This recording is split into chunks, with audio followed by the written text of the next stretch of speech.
Welcome to this week's edition of Dugout Dish Podcast. I'm Andy Kirikides, joined by my lovely co-host, Keith Glasser. How we doing? Great. How are you? Got a special guest on today. You guys have some ties going back a while, and I'm going to kick it over to you for the intro here. Excited for this one. Yeah. Tonight we're joined by a former and fellow 518 guy, upstate New York, through and through. The two of us.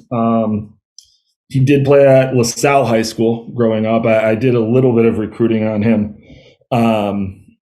when I was coaching at Siena, but I was fortunate enough to see a pretty good chunk of, if not all of him, growing up in high school and playing with the South Troy Dodgers, and eventually moving on to Central Connecticut State. His name's all over the record book at Central. He finished 5th in ABs, 5th in hits, 8th in RBIs, 4th in doubles, 3rd in triples, 5th in total bases, 6th in stolen bases.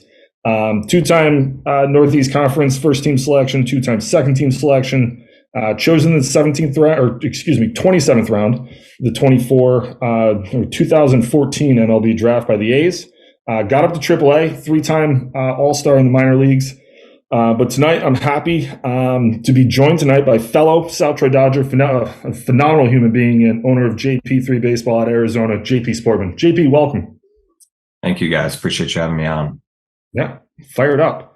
If you could, just before we get going here, just give our listeners just a little rundown of, your path, where you are now, how you got there, and then we'll kind of get into some questions, and we're going to nerd out on hitting and talk about development and stuff like that. Let's do it. Yeah.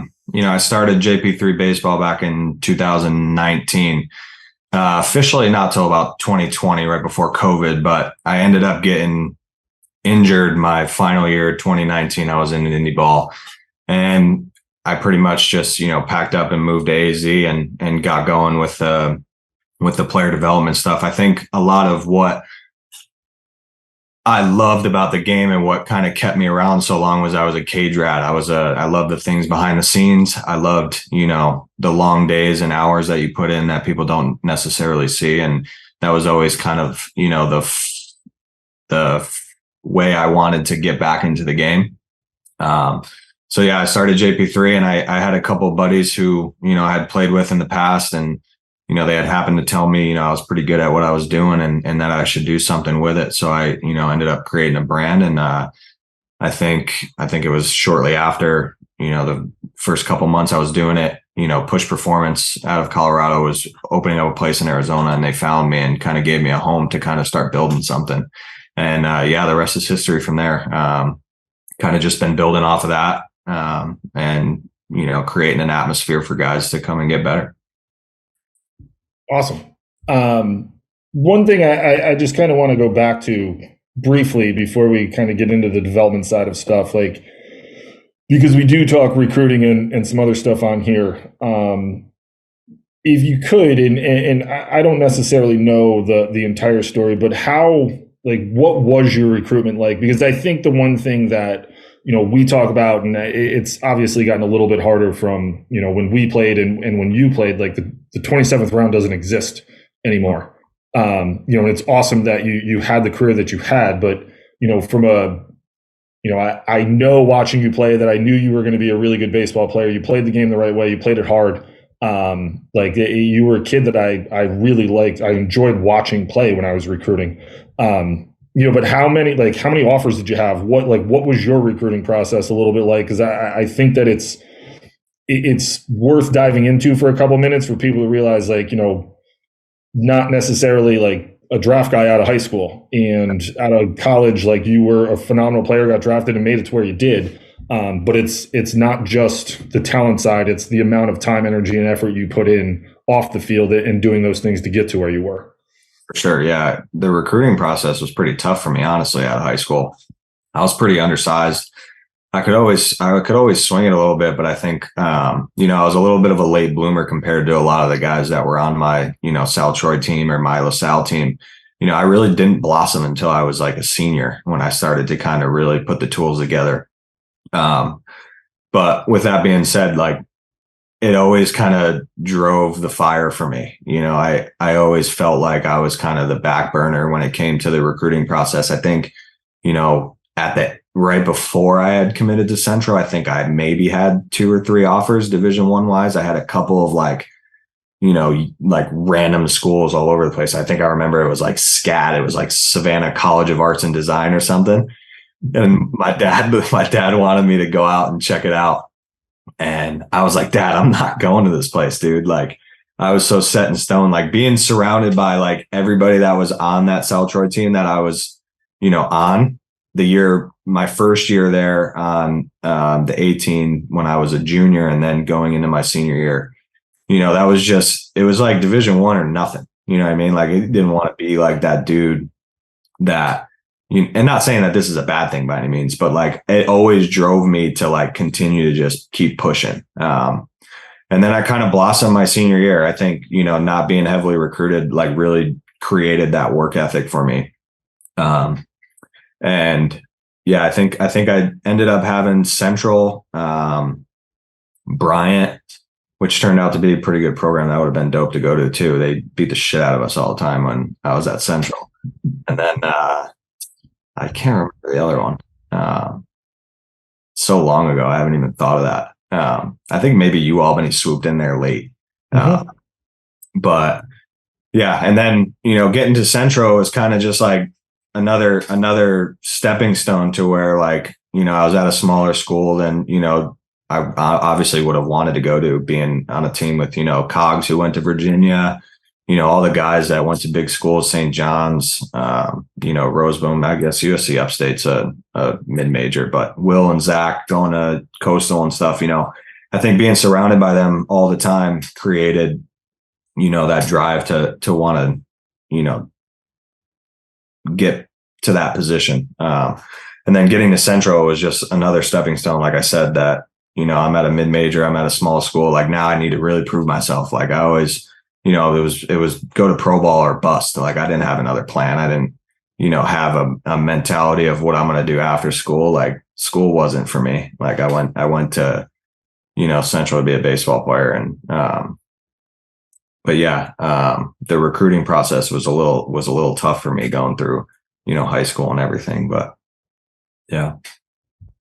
No, I think it's important because we talk about it quite a bit on this podcast, but also with families that we work with too. Like, not necessarily the D1 and bust mentality, but also the fact of, like, one, there's really good baseball being played at all levels. I don't know how good SCAT is. I know that Savannah's an awesome city, and you probably would have had the time of your life in that city, but I don't know how much baseball you would have been playing.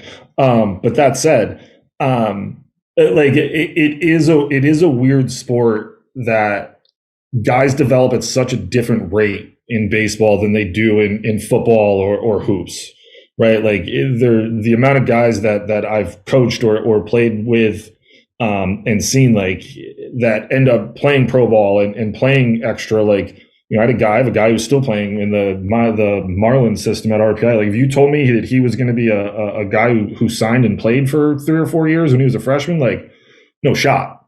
But he developed, he got physically bigger, he got stronger, he got, he always had bat speed, and he was a lot like you, just a cage rat, like, and he was able to develop himself into a player that was able to do it, and I think that's, in baseball specifically, you could eventually find yourself in pro ball at the Division I level and in pro ball, like, just by being able, like, continually working hard at things. Like, obviously there's a level of talent that you have to have in order to do it, but if you're actually able to put your head down and work, like, that's, they'll find you. Like, there's enough spots out there where people will be like, all right, this dude, we're going to take a chance on him, and, like, we actually had Billy Saleno on, who's the hitting coach at Wake Forest, and he was talking about Rhett Lauder. Like, they recruited him. He's like, I saw him 9 times and he was like 84 to 86. And I was like, I don't know. And finally his coach was like, dude, he's won 23 of the 24 games he started. Like, don't you want somebody who wins? And they were like, okay, sure. Like, he wanted to go to Wake Forest. They took him. And he's like, and then fast forward, like, that dude just worked his tail off and is 2-time ACC pitcher of the year. Like, it's stuff like that. And I think when you can shine light on some of those stories, like it can tell people like, hey man, like you can still do it. Like obviously there's a level of talent you have to have, but if you're not necessarily, just because you don't have a roster spot right now doesn't necessarily mean that you're not going to have one come during your senior year, because they're out there, and there are a lot of schools. And I in the time I was around, like I know Central's a little like they kind of wait a little bit longer to find the diamonds in the rough, because they are a little bit of a smaller mid-major. And I went through today. I was 0-2 in my career against Central. So, maybe Bryant beat you guys up, but you guys beat us up when we played them. So 0-2, Andy. How about that?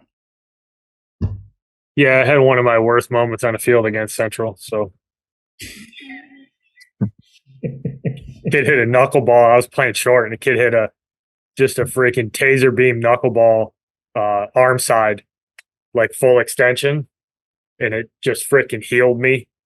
And it was the bases loaded. It healed me. I picked the ball up and didn't get the guy out at first base, and I'm pretty sure that's how the game ended. So, yeah, not a great memory of Central Connecticut on my end, but you live, you learn.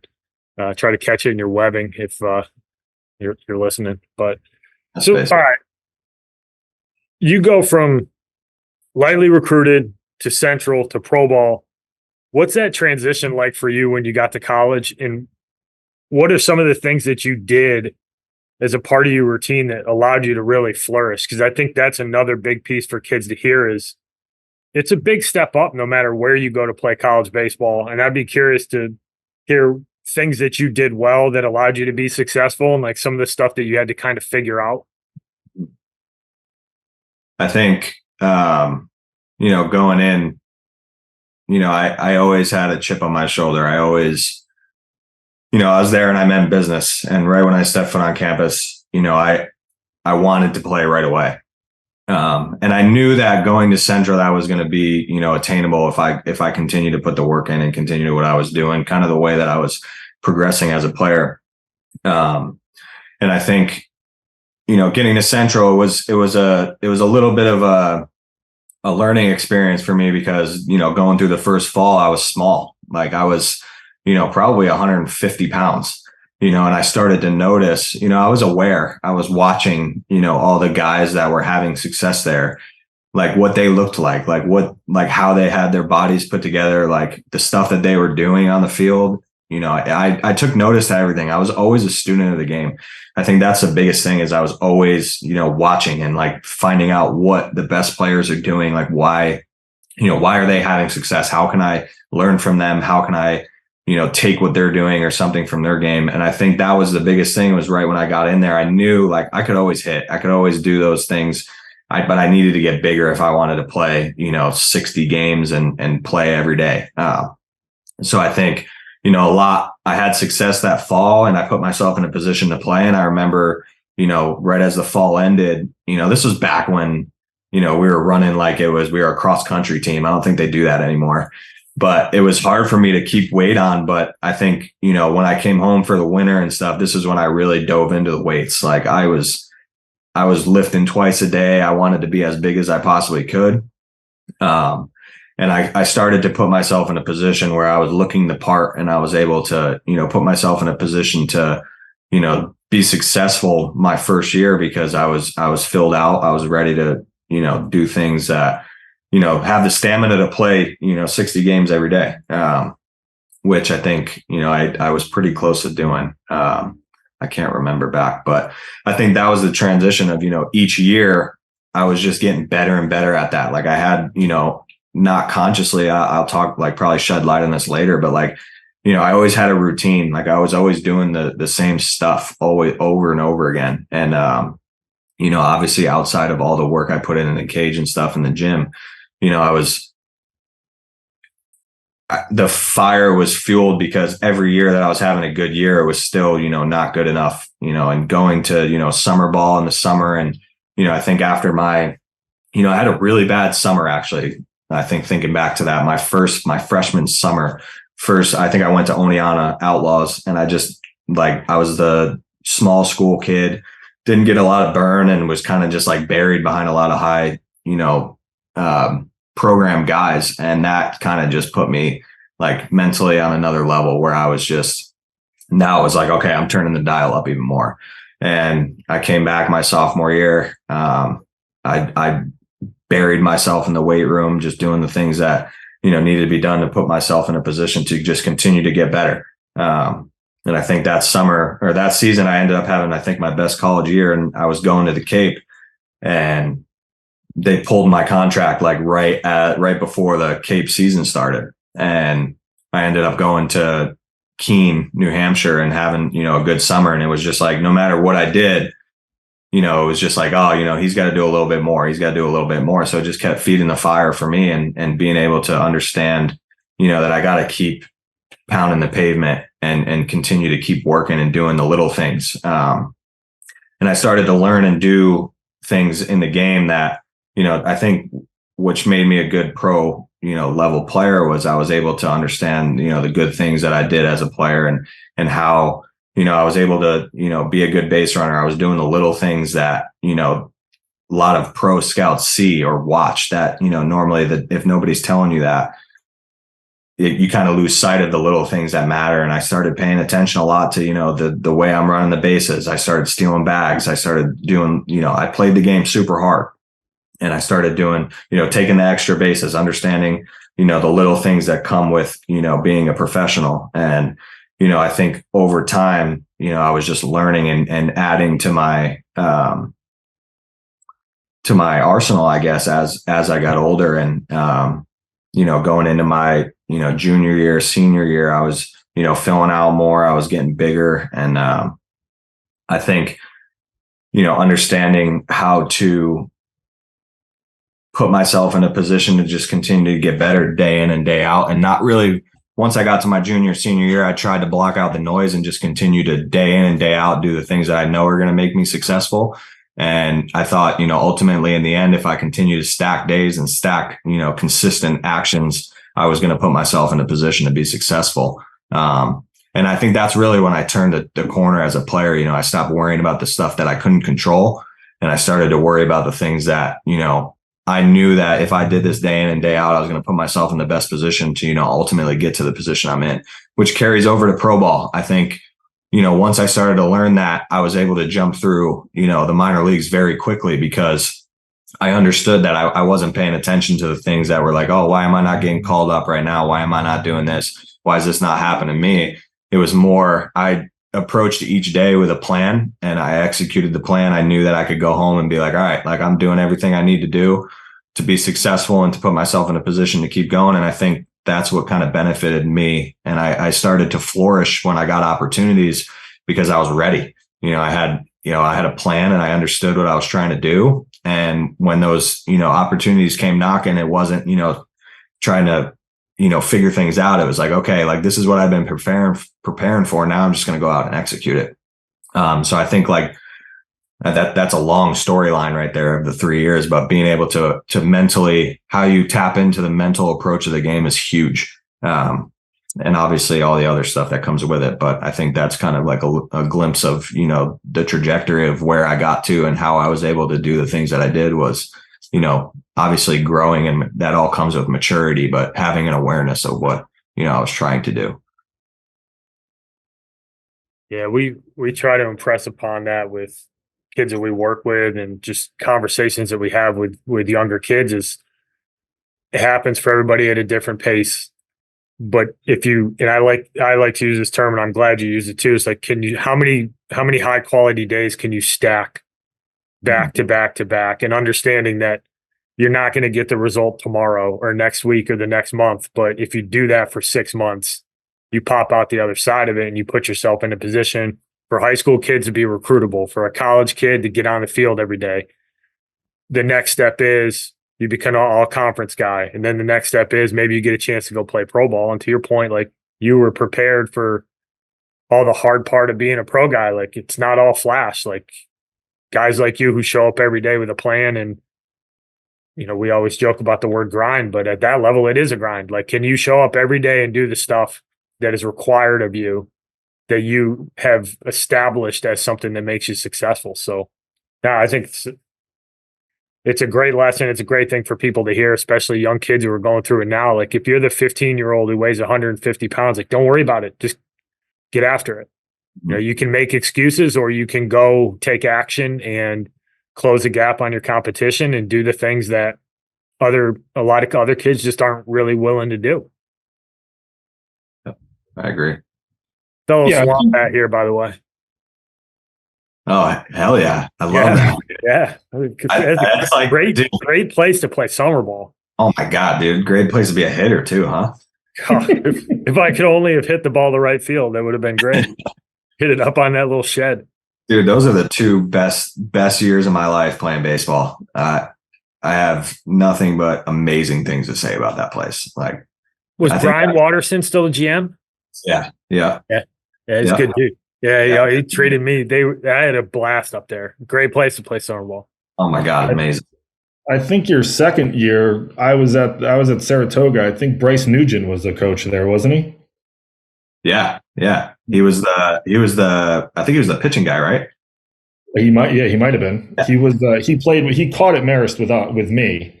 And then did you coach him, Andy? Yeah, my job was to make sure that him and Richie Carullo stayed on course because they both redshirted as freshmen. He was good, man. He had a really very good. Yeah. Yeah, dude. That brings back some serious memories, that place. We were loaded both my years too. Like, we're amazing. Yeah, Kevin, stacked rosters. Oh yeah. Stacked rosters. We had my first year, I think we had 3 big leaguers on the team or 4. And we were number 1 in the whole summer over every Cape team. We were absolutely loaded. Yeah, they were good. That was a awesome. Good team. I thought you touched on 8,000 things there that are super important, and the one thing too, and I'd be curious to just hear what your thoughts are on it. I know that because you were lightly recruited, you end up at Central and you have a phenomenal career. And I know Pat Hall is really good at his job, and so is Coach Hickey. He's had a lot of success there, but what, because we've talked about this before, sometimes there's something to be said for guys, and I think, and I don't want you to take this as a slight, I don't mean it this way. I think there's something to be said for guys like you who can play for 4 years when they step on campus. And obviously, we talk about the things that you just talked about all the time, being able to get on campus and legitimately watch all the older guys and see what the guys who are having success do. What do they look like? How do you go about that? And, do you think that you would have, say you go to a bigger school, do you think you end up in the same spot, or do you think because you were able to play for 4 years and almost every single game and be able to find all of that success in game, do you think you end up in the same spot? You know what I mean? Because we kind of talk about it, sometimes you might be better off going to a place from a recruiting standpoint where you legitimately have an opportunity to play the second you step foot on campus, versus going and being you might not play until you're a junior because they got a draft guy in front of you and that dude's going to play for the next 2 years, what, I guess my question would be what is, do you think that benefited you in the, from an overall standpoint, being able to go somewhere where you played right away? I think 100% for me specifically, because that's what I needed. I needed an avenue where I was going to flourish and put in a position where I didn't have to worry about, is somebody behind me or is somebody, ahead of me for the next 2 years. I think being able to go out there and just trial and error and throw me into the fire and I'm going to figure it out. And yeah, it's such a tough thing because I battled it when I was at Central was after having 2 good years, I'm not going to lie. There was times where I was okay, do I go wear a year somewhere? And, I ended up having a real good summer in Keene and people were knocking on the door. And I was do I go wear a year and go play at a big school and give myself an opportunity to go to pro ball? And to be honest with you, dude, I'm so glad I didn't, looking back at it, because, I was in a position where, I was the guy and that was, a place I was comfortable in and I knew what I needed to do. And, going and playing at a major big school with the, the atmospheres and everything would have been dope, but I don't think I would have been able to develop into the player I was if I wasn't in the position I was in. And Coach Hick and Hall did a great job of, kind of navigating me and teaching me how to be a pro before I even was one.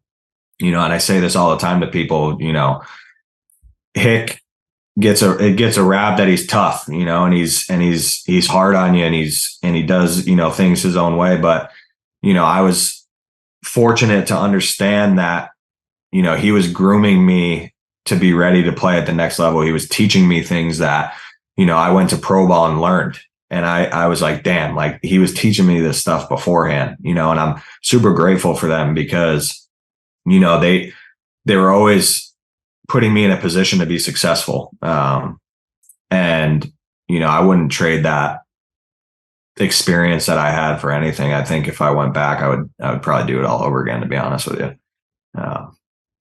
But yeah.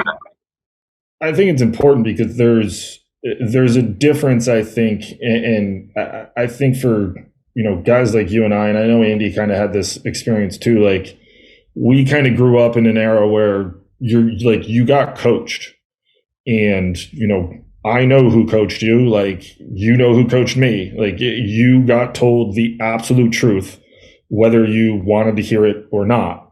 I think at least for me personally in my career, like it helped me because especially in high school, like when I got to college and, you're going to get yelled at, like it is what it is. It happens in college. Like there's a lot more on the line and I was able to handle it. And I think I think it's hard sometimes for people to understand like the mental toughness it takes to play this game and to play this game at a high level, regardless of, whatever your level is, right? Like whether it's Division III, whether it's 2-1 pro ball, whatever, like you have to be mentally tough to be able to succeed in this game. And I think sometimes like you have, like at an early age, you have to be told the truth. And I don't like when it comes from a place of like, they're trying to help you, it helps you in the long run. Cause eventually you're going to run into something where like, damn, they were right. Like that's, and you could handle it, like one of my favorite stories. I've never told this on this podcast, but you'll appreciate this, JP. It was my 18-year-old year. We're playing in the regional for the WABC. And I was horrific for the last like 2 weeks. I couldn't hit water if I fell out of a boat. And like, I was protected. I mean, I had John Nicola who played at Duke, Joe Mahoney who played in the big leagues hit in front of me. I couldn't hit water if I fell out of a boat. We get into the first game and I walk into the dugout and George is like, you're going to hit 8th today. And I was like, okay. I usually hit 5th. He was like, do you know why? And I was like, no. He's like, do you want to know why? And I was like, no, but I know this is coming. He's like, because that's where shitty hitters hit. And right now, you're awful. So you're going to hit in the 8 hole. And I was like, okay. So now my point is like, I could have went out and, went over 4 with 4 punches. I went out and went 3 for 4 and hit a walk-off bolt. And the following day, I found myself back in the 5 hole. And, I had a really good tournament. We ended up going to New Mexico and, I hit a home run out in New Mexico and like had a pretty good tournament. Like, but my point is like, George was tough. And every year you go through, like George got softer, but George Rogers is a legend from a college or from a coaching standpoint. Like it wasn't from a place of, I'm just going to belittle him and make him feel like crap. It's like, hey, you need to hear this right now because no one else is telling you that you've been bad for 2 or 3 weeks. Like you've been bad. This is where you're going to go hit and it's fine. Like just go hit. And, I was able to, turn it around. Like I said, I had a pretty good tournament, but like that was a true thing that happened. I played on a team there was like 9 Division I commits on that team. And I was bad. Like it was what it was. But, I think that, when you're coached by guys like that and it's going to happen when you get to college because there's a lot more on the line. Like those guys are coaching for their jobs. Like they're going to tell you things that you might not necessarily like to hear, but it's never something that is, in my personal opinion, it's the vast majority of the time, it's not something to belittle you. It's something for you to either light a fire or because I think when you get to know kids and you're coaching them And I think this, you probably deal with this the same way with, when you're working with guys in the cage, like, things that you can say to guys that are going to get them going. And, some guys you might have to hold their hand and be like, hey, it's okay, you have to do this. Other guys might be like, yo, what was that? Like, that was a horrific swing. What are we doing here? And you can, those people, I always felt like those kids that you can kind of get on are the kids that, they can handle a little bit more. And, when you're talking about stacking really good days and knowing what it is that you have to do in order to get to the next level, like, I think those are the things that are invaluable in being able to learn. Like, no one's really out to get you. They're out to tell you the truth and really try to get the most out of you from a coaching standpoint. Yeah, I think touching off of that, just understanding that majority of the time, especially when you're young and you're not mature and you're trying to like figure everything out, you think that it's coming from a negative place, when majority of the time, it's something that's just going to benefit you as a player to put you in a position to have success, or be in a position to where like you're going to, if you're in a college setting, high school setting, they're just doing it to, they want you to be successul. They put you in a position to where you're going to have, an opportunity to play more or get more at bats or whatever it may be. But yeah, I completely agree with you on that end too. I've had my fair share of moments with Kev, George's son, who is a little nuts. We have some good stories, but I mean, I think, things like that, like the way Kev handled me, I think, ultimately put me in a position, when he started doing it was when I was committed to Central, because he knew what I was walking into. So he was preparing me for what I was going to see, the following year. And I think that that's very important when it comes to development too, is like understanding, the player and what's ahead, and preparing them and putting them in a position to handle things like that. So I couldn't agree with you more on all of that. All right. So let's get into some hitting talk here, because you're really good at what you do. I've been following you. I think my philosophy with hitters, in terms of what I tried to get across to my guys, I think may not be quite as technical as some of the stuff that you teach, but it doesn't come across to me that you're a cookie cutter guy and that you're really trying to get guys to perform well with the way that they move and what they're capable of doing. And I'd love to hear you talk a little bit about some of like kind of your core philosophies. And now, I know you work with a wide range of players. Like, you got big name big leaguers who come and work with you, which I'm sure we'll touch on a little bit, but you also got a youth section. And I'd love to hear you talk about just some of the core principles of what you try to get to your guys, and then some of the stuff you do to help them along that development path, which is really an important piece of the puzzle for a lot of high school kids. Yeah, I think so. Biggest, first thing right out the gate that I teach, I don't care, what level you're at, big leagues, if you're coming, like, the idea is to have a plan. Every single day you step foot in the cage, it's a plan. Like, I think that's a hard, thing for guys to comprehend, which is a very simple concept. But like, when you come into the cage, there needs to be a plan, and you need to understand how to execute it. I think a lot of when it comes to the youth development, a lot of the guys come in and they're just expecting to, take, 150 swings, and they got their swings in and they're good for the day. I think I try to turn the dial to the point where I want quality over quantity. I want, understanding, when we walk in the cage, we have a plan, and we're going to execute that. And then, tapping off of that, guys having routines, understanding, what it is that works for them. I'm glad that you kind of touched on the cookie cutter thing. I'm so far from that. And I try to be, because I have an understanding that, every guy doesn't move the same way. Every guy doesn't swing the same way, and I have, I watch so much video that, the swing that you take now, is kind of what you see when you were a kid too. You have certain moves and things that you're going to always do, and being able to understand, how to build a routine for a guy. I think it's a lot different when it's a, major league, minor league guy versus the youth development. But I think, putting the youth guy in a position, early to understand, like, every day we walk in here, whatever we're doing drill wise, whatever we're doing, machine wise or BP wise, like, we have a plan. We're trying to execute something every day, and like, I'm very, very fundamentally sound when it comes to the youth.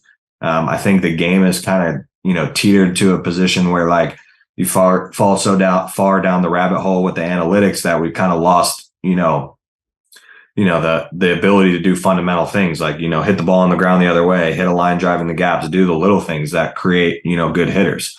I think that we've, been put in a position where, we've created a lot of bad habits with some of the things that are starting to, be evaluated. And my job as a hitting coach is to teach these guys how to be good hitters, how to have barrel consistency, how to hit the ball hard consistently, how to do the little things.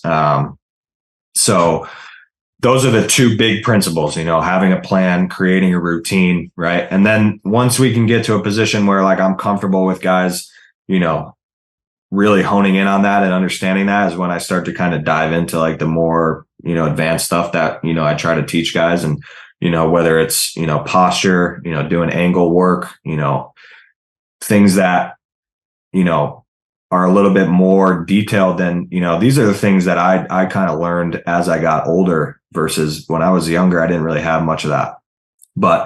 And then also one of the biggest, pillars for JP3 is, it's not all about me, right? I know like it's my brand. It's, people come to me, but, I've always emphasized the culture. Like when you walk in the door, there might be a day where you're walking in and, Garrett Stubbs is in there hitting and, a youth guy walks in, my guys don't shy away from having conversations with the youth guys, right? So I urge all my youth guys to have conversations with these guys, pick their brains, ask them what they try to do, what's their day like, or even just watch on days that they're hitting and they don't get to have a conversation with them. I think creating an atmosphere where it's less about me and it's more about the development and the culture and how we create an atmosphere where everybody's trying to get better. I think that goes a long way. And that's always kind of how I try to build the brand and understand that like, yeah, I have my stuff that, I believe in and that, I think all hitters need to do and need to have in their arsenal. But there also is the aspect of like, if I have a day where, Matt Chapman's in there, Bradley Zimmer, Tyler Wade, or, Alex Bregman, they're all having conversations with each other. These are guys that are doing it at the highest level of baseball, right? And these guys aren't, diving down a mechanical rabbit hole every swing they take. They're taking, 40 to 50 swings a day and they're executing all 40 and 50. And it's not, line drive or it's not homers and it's very detailed oriented work that they're trying to translate when the game happens, and even those guys are sitting in there having conversations with each other. It's not just, sit there and think that JP is going to, mold my whole off season. It's a conversation to be had with everybody that, we are having like, cause it could be like one day, somebody says something and it registers for another guy who's listening from afar, right? Those are things that, hitters, enjoy having because it's like, damn, that really clicked for me. Like he said it a different way, a way of like verbiage, like we were talking about before, that might, register with a guy. So understanding that the cookie cutter and the one size fits all isn't something that I've ever really dove into. Yeah, I love that. It's just guys have different strengths, they have different abilities, and I just think it's really egotistical to think that you can just have everybody swing the same and it's going to work for everybody, right? Like obviously there's core principles, and I'm sure there's certain drills that you go to correct a certain flaw or something that you might build a kid's plan around that like, hey, this is something I think you need to do as a part of your lead up work. But at the end of the day, like everybody moves different and it would just be, you can actually zap. I think you can do worse for a kid by trying to fit him into a mold because you can take away from what they do well. And I think that's the worst thing that coaches can do is just rush to make an adjustment with a kid without getting an understanding of what they do well first. And I experienced that as a coach my first year at William and Mary when I walked into a lineup that ended up having 6 pro guys in it. And the best thing I ever did as a coach was not coach some of those guys early on, because who the hell am I to come in and try to make an adjustment with a guy who hit 340 with 10 bolts a year before? Like maybe I should just watch him a little bit. Maybe I should wait for him to come to me. And I think a lot of hitting guys they rush to put their stamp on a kid as opposed to, let me get to know how this kid moves. Let me get to know how he operates. How does he think? What verbiage is he using? Does he understand his swing enough? And how does he think about his swing? And guys like you are the guys that kids need to be going to, because you're not just going to sit there and be like, we're going to do it this way. And yeah, it's refreshing. And you're absolutely 100% one of the good guys. So I think, piggybacking off of what you said, understanding the verbiage and, sometimes, not coaching and not saying anything goes a long way. I emphasize that all the time with some of the younger guys, that normally when nothing is being said, that's a time where like you're really doing things the right way. Like, continue down this path, you're going to start stacking days, and you're going to start stacking swings and start stacking, those are the times where, we want guys to,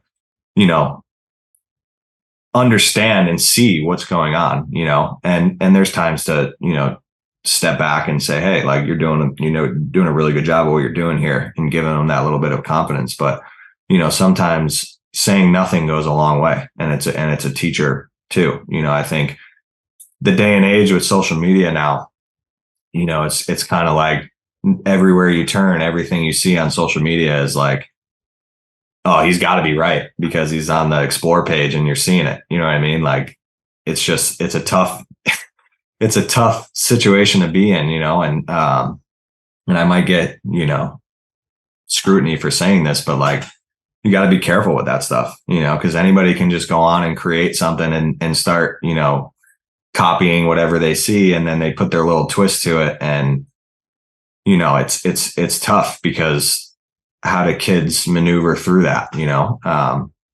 I think the biggest thing is the fundamentally sound ideas, and understanding that, no cookie cutter-ish stuff is going to be that's not the way. Like, I can just kind of stamp that down right now. Like, stay away from that if anybody's, or whoever does listen to this.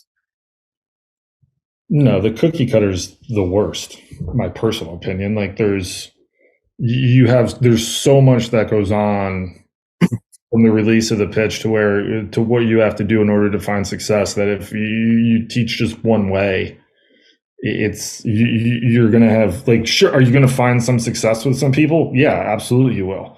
But by and large, you're not. And I think that, I had a guy 2020, so the fall of 2019, we recruited him. He came in, he's 6'4", and he came in, and I'm not making this up, you two, he was hitting like he was 5'7" maybe. And I was like, yo, what are we doing here? And he was like, well, I got a new hitting guy and I'm trying to create more leverage. And I was like, bro, you're 6'4". Like, you don't need to create any more leverage than you naturally have leverage. Like, you don't need to create more. So he was a freshman. So he fought me on a little bit. And I honestly didn't say anything, because it was like, it was one of those things where, to your guys' point of like, and luckily I learned this early on in my coaching career of not really saying anything. And, a couple of the older guys had come up to me and were like, what, like, why aren't you trying to change him? And I was like, well, because if I try to, and he doesn't find success right away, he's never going to listen to me. If I let him fail, like, then we're going to get to a point where it's like, I need to do something differently. And he went the entire fall and didn't have a hit, like, at all, not one hit. And he came in his exit meeting, he was like, I have to revamp my swing. And I was like, okay.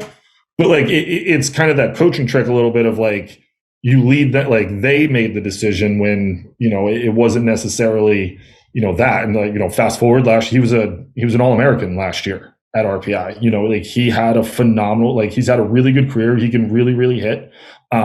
He's a really, really good baseball player, but I'm not saying I'm the reason, but like, I don't think he gets to that point if he's still hitting crouched over, looking like he's 5'3" with his hands like in front of his chin and just trying to lift everything. I think that there's, those types of things. And to your point, like, we've talked about this, we did a whole podcast on, social media stuff of like, you can go down a rabbit hole and there's I stopped short of saying disinformation. I think there's a lot of misinformation out there.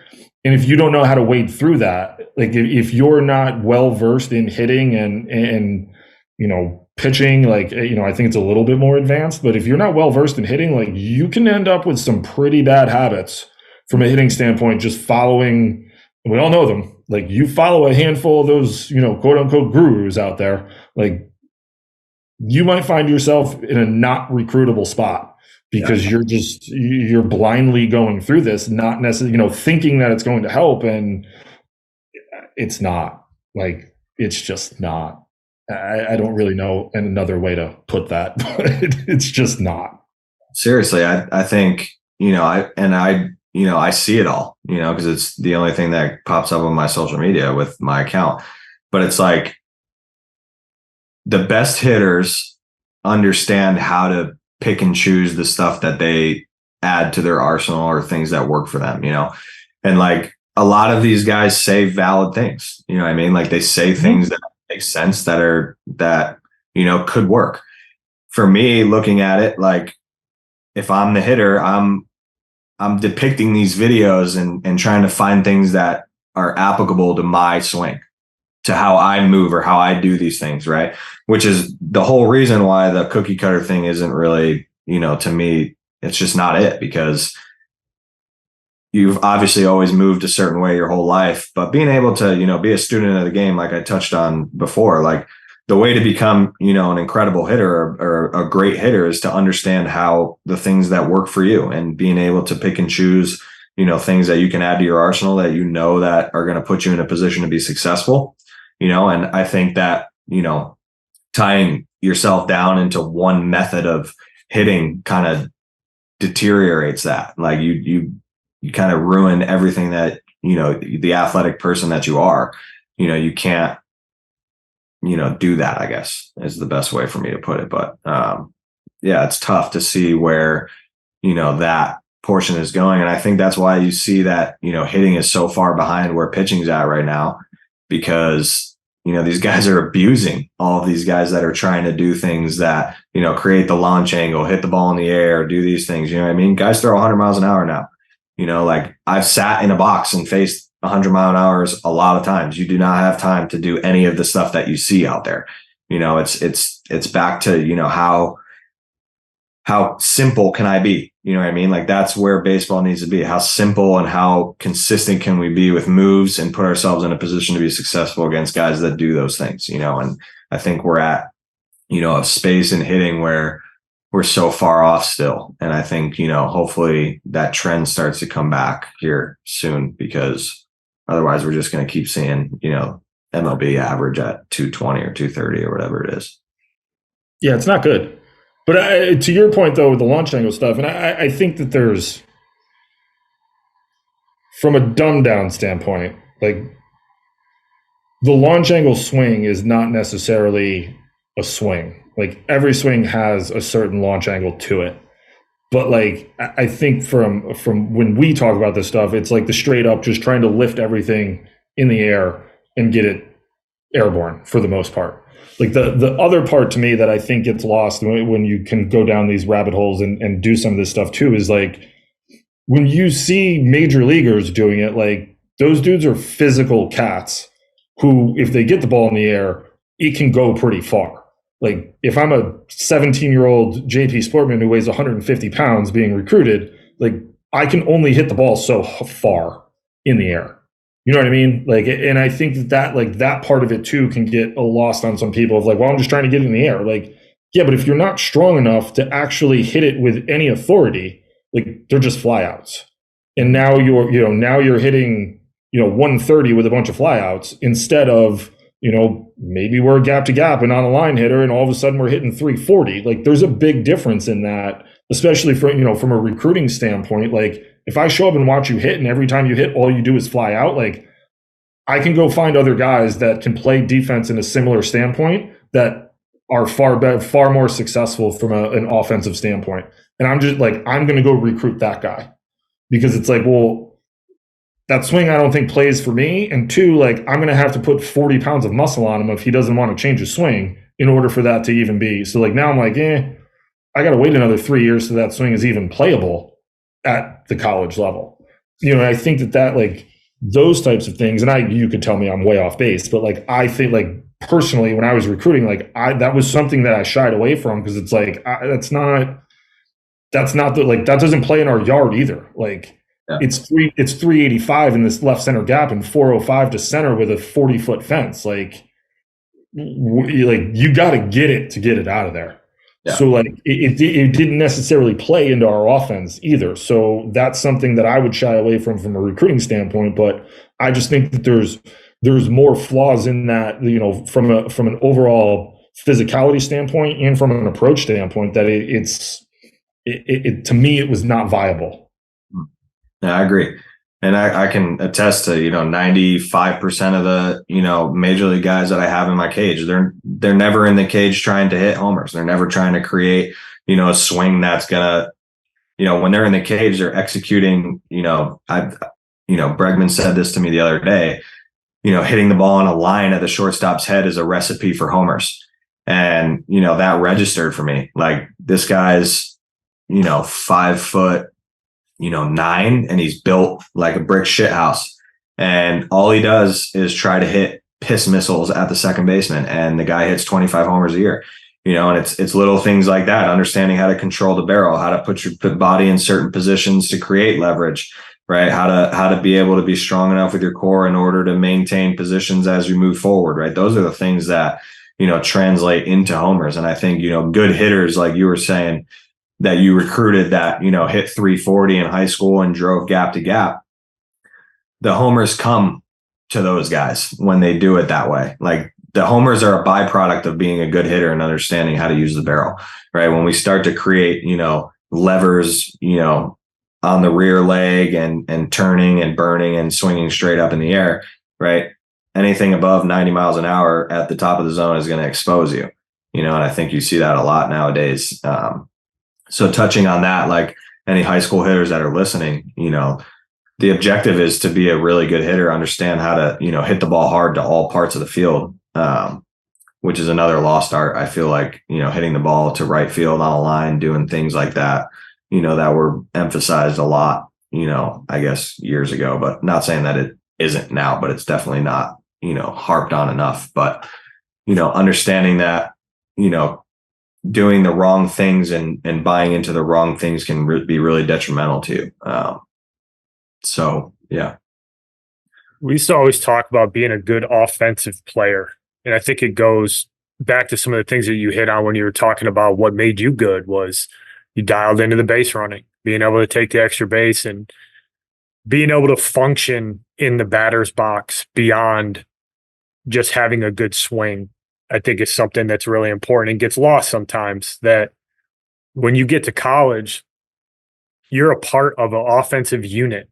And yeah, there's 9 individuals that hit in that lineup. And yeah, if you've got 9 really good hitters, your offense is going to be pretty good. But if you don't have guys that are willing to grind on it at bat, if you don't have guys that are willing to hit a ball to the right side of the field with 2 strikes because there's a guy on second base and they're able to do some of the really nuanced offensive stuff. When you get to college, that stuff keeps you in the lineup. Yeah, if you hit 340 with some bullets, you're going to be in the lineup every day. But the guy who hits 270 and can really function in an offense has so much value. And I think for young kids, if you can pick up those skills now, and if you can start to understand the bigger picture from an offensive point of view, and then you start to get stronger and you continue to work on your craft. Now you start to build a foundation that allows you to not just be a swinger or a hitter, but now you've become a really good offensive player. And I think there's a difference. Like one of the things that I may be misphrasing this, but people talk about RBIs being a stat of opportunity. But I don't think there's a coincidence that you see guys at the top of the league in RBIs every year, because guys like Miguel Cabrera is willing to flip a ball over the first baseman's head with 2 strikes with a guy on second base because he knows that that's going to score me a run. And I think that gets lost when you watch that dude push balls down the right field line 380 feet. But you miss out on that guy taking a breaking ball 3 inches off the plate into the 4-hole because that's what gets the job done. Like, I don't know. I was a Manny Ramirez guy when I was a kid. I'm a Red Sox fan. So that dude hit bolts and smashed baseballs all the time, but he was also incredible at being able to do the important thing in the moment from an offensive perspective. And I've always wondered what's that like to teach in your environment now where you're really focused on honing a kid's swing to get them into a functional place, where I never taught offense from that perspective. It was a lot of the stuff that we focused on in college was less about the mechanics and more about pitch recognition, about understanding patterns and height awareness and what do we need to accomplish in certain counts in certain situations. Like, do you mix that into what you do? Do you try to find time to talk about that with kids? Do you wait till certain stages? Like, how do you handle that conversation? Oh, 100%. Like, I think a lot of when you first start up, it's very basic, fundamental, mechanical adjustments that, if I see anything, you need to be made. But, as most guys that I have now have been now with me for 2 years or so. So especially the college guys that I had early on high school that are all in college now, I think, the mechanics they don't go out the door, but they're pretty solidified when, I tapped back into like routines and having a plan. When we get to the point where like all my guys understand what that means and they know exactly what they do each and every day, that's when we start to kind of dial into the approach, understanding, the pitches you handle well, right? Tunneling, doing different things, height awareness, all that stuff that you tapped in on. I think, those are all things that I do tie into that, having conversations about, what do you think about here? Like, we'll do situation days where, we're doing, runners in scoring position, whatever the situation may be. And I want to see how these guys execute what they're trying to do. And touching back on like what you were saying, with Miggy and Manny, it's a lot of it is because these guys don't get to see those swings. You only see the homers and the doubles and the balls that you hammer, right? You don't see how these guys, there's a strategic way to drive in 100+ runs, hit 30+ homers. These guys can do all of the fundamental things in their sleep, right? They can work on the things that create, homers and do different things because they're so good at doing the things that you need to be good at. I think I tell this to my guys all the time.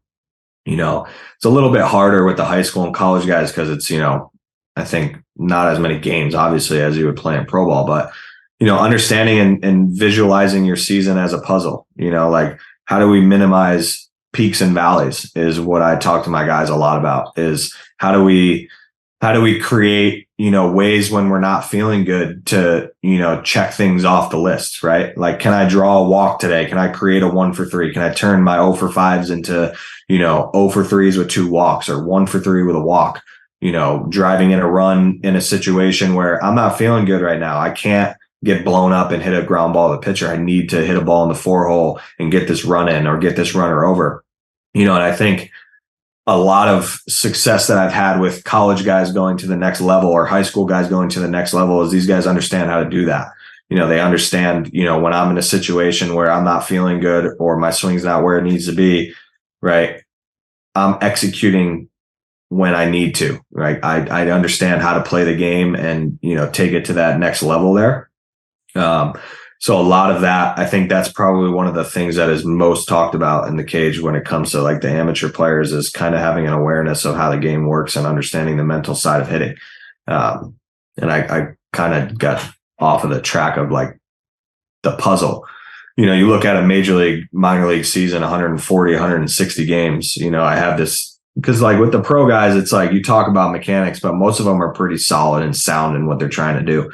And understanding like the peaks and valleys and looking at the season as a puzzle, right? How do we add, an RBI here, a run here, a stolen base here, a walk here when we're feeling like crap? Because like, if you look at the season through, weeks, if we can stack, quality at bats after quality at bats, but we're not getting the results, but we're still executing in situations that we can at the end of the year, those numbers are going to be there.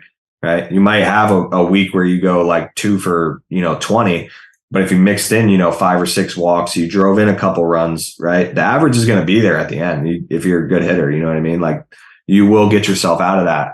But being able to, stack the RBI column, the stolen base column, the runs column, the walks column, right? How do we minimize, letting that snowball effect happen and, chasing pitches out of the zone, right? A lot of the times, like I had a trouble with this, and it haunts me to this day, as I was so good at getting the barrel of the ball that I would swing at pitchers' pitches that were, just off, and I would get myself out, right? And I think that's where like the levels as you go up, pitchers start to get smarter and they start to do those things to you, and having the awareness of understanding like my job is to swing at good pitches to put myself in a situation to have success. I think those are all things that, we have conversations about quite a bit in the cage.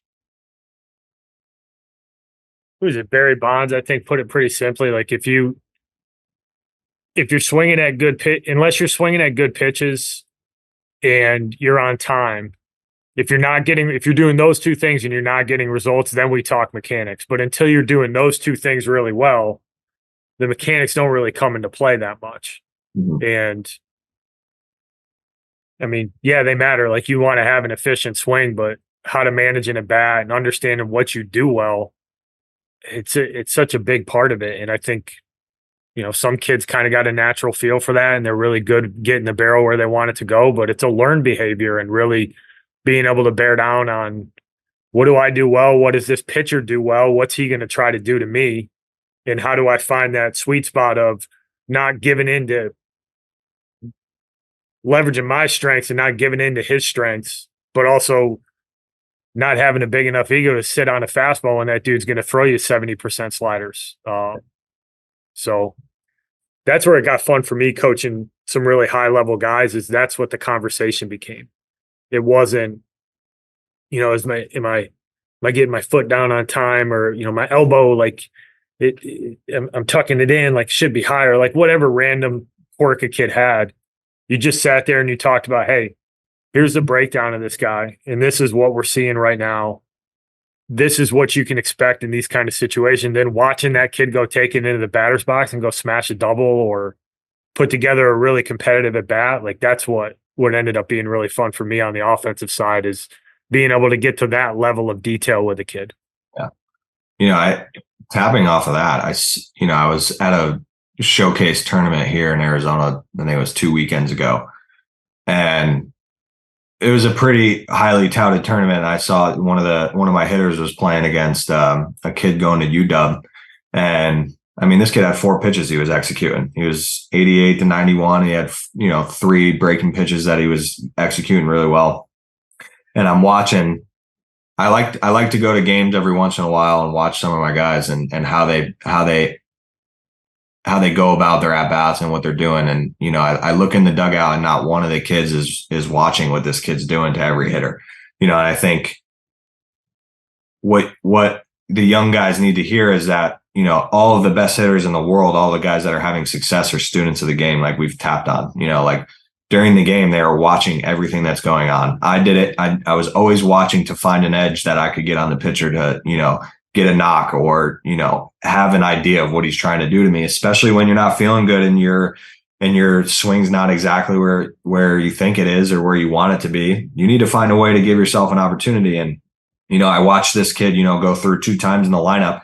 He caked the curveball right over the middle of the plate, and he just got ahead of every hitter, and he was just burying everybody after that because he was getting ahead and these guys didn't know what to do. And I finally went up, in the 3rd or 4th inning, and I said to my guy, I was like, hey, like, what is he doing right now? What has he done to you the last 2 at bats? And he's like, I was like, what is he doing to everybody else in the lineup? And they're just not paying attention. I'm like, hey, these are learning curves and parts of development that you need to understand, that like when you're in the dugout, you need to be watching the game. You need to be understanding, like, that's probably the best pitcher he's ever seen. And I'm like, he just, executed on you and sat you down 3 times because you weren't ready, and this guy's pretty much showing you what he's trying to do every at bat and you didn't catch on to it, and, I think the 4th at bat, he went up there and he hung him a breaking ball and he hit a double in the gap.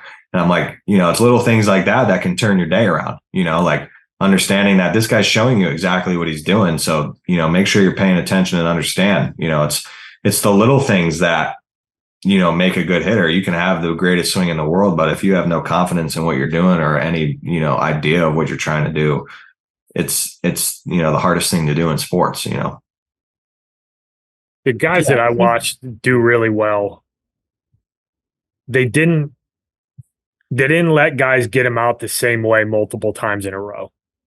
And I think that kind of ties into exactly what you're saying, is that the young hitters who have big strides to make, they're usually the ones that when you look at a scouting report, you're just like, just throw this kid breaking balls. Like, he's going to swing at them. Like, don't challenge him with anything.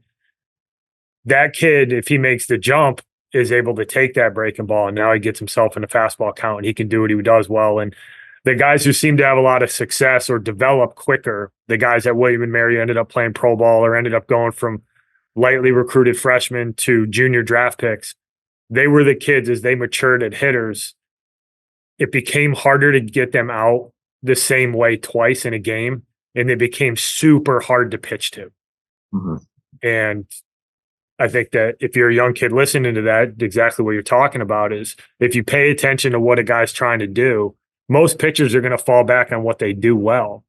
Well, if you know what he does well and you can match that up, you give yourself a pretty darn good chance, especially when you get guys starting to throw a lot harder. Like, it becomes really tough to just sit on a fastball if a guy's got a really good breaking ball, or if a guy's got a really good breaking ball or throws with good velocity, you can't just sit on spin. Like, you kind of have to make some decisions, and sometimes you got to make some educated guesses. I always thought that was something that the more mature guys did really well.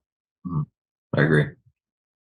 I think the one thing, the other thing too, that I want to touch on for a couple minutes, if you'll indulge me, is the three of us continually talk about, like, doing the little things right and being a student of the game. Like, that's something that you can do at literally every single level. And I think that it's, it gives you, one, more knowledge and baseball IQ. Like, you had touched on it earlier, and I was a pretty good base runner, if I pat my own back.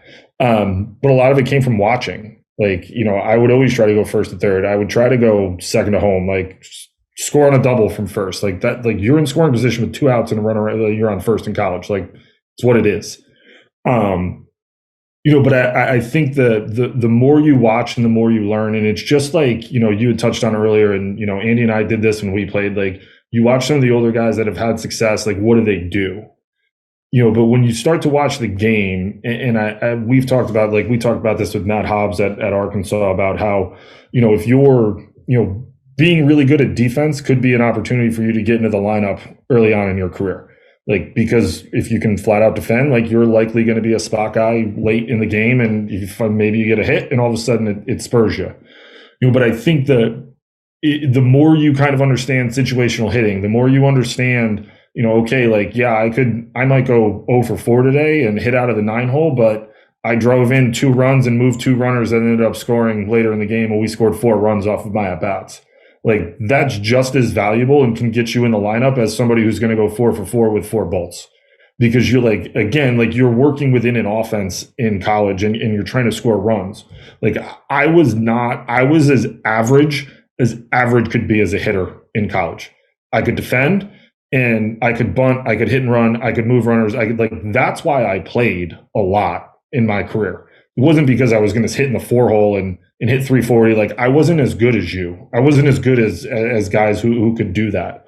Like, didn't mean I worked any less, but, like, I understood the game, and I hit in the 9-hole. So it was like, all right, like, I got to bunt this guy over. I have to move guys. Like, all right, they're throwing me dead fastballs away with a runner on second base. Like, I'm just going to try to shoot a ball through the 4-hole here and see what we can do.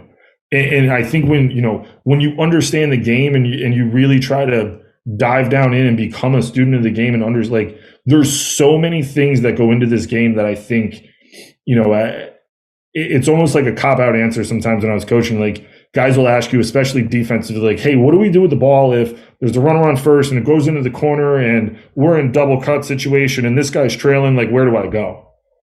And a lot, like, I'd be like, well, it's situationally driven. Like, what's the score? Are we up by 5? Is it a tie game? Like, I mean, if we're up by 5, like, just get it back to the middle of the field and let's reset and get an out. If we're tied, like, I want you floating to the middle of the field here because I want the ball in my shortstop's hand to be able to dictate if we're going to get in a rundown between home and third and redirect the ball somewhere. And I think, like, the more you start to be able to think and understand where, like, defensively and also offensively, like, where you're supposed to be and what you're supposed to do, the more opportunities can eventually come your way because you actually know what it is that you're doing. And coaches will have more trust in you in the box and in the field. Yep, couldn't agree more. Thank you for indulging me. The question that first, any other hot hitting topics that you want to expand upon? Anything you feel passionate about from an offensive perspective?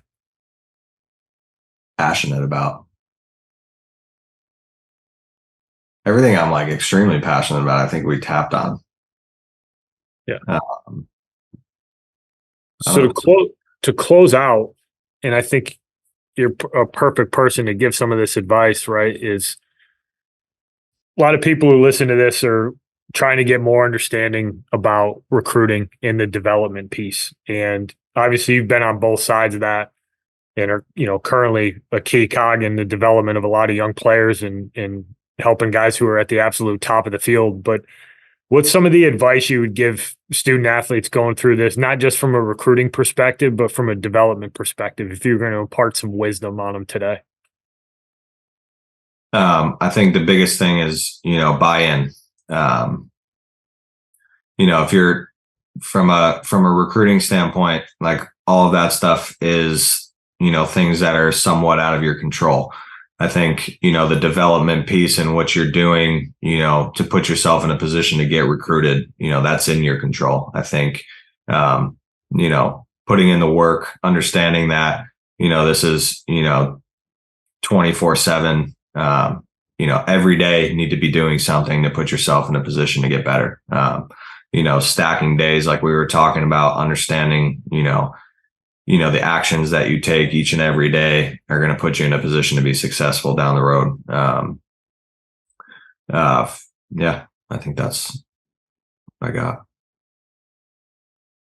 Where can people find you? Because if you're a high school kid and you're trying to understand and learn a little bit about hitting, like, you're somebody that people need to be following. Because I think, obviously we brought you on here because I know Keith thinks incredibly highly of you, and I'm fired up that we got a chance to meet. But tell these people where they can find you so they can start to learn a little bit about what you do and hopefully take some of what you teach and implement it into their routines.